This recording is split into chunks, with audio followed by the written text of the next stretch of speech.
أعوذ بالله من الشيطان الرجيم.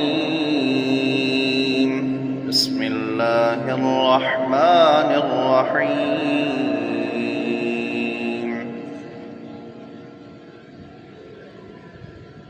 فأما الإنسان إذا ما ابتلاه ربه فأكرمه ونعمه فيقول ربي أكرمن. وأما إذا ما ابتلاه فقدر عليه رزقه فيقول ربي أهانن. كلا بل لا تكرمون اليتيم ولا تحاضون على طعام المسكين وتأكلون التراث أكلا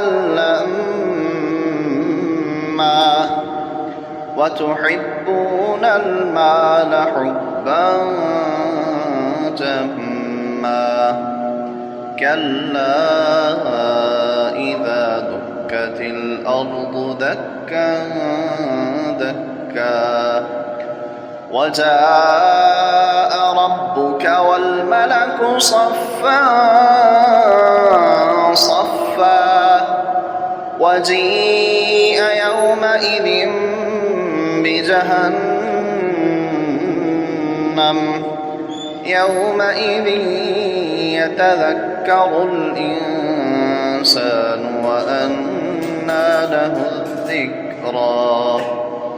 يقول يا ليتني قدمت لحياتي فيومئذ لا يعذب عذابه أحد ولا يوثق وثاقه أحد. يا أيتها النفس المطمئنة ارجعي إلى ربك راضية مرضية فادخلي في عبادي وادخلي جنتي.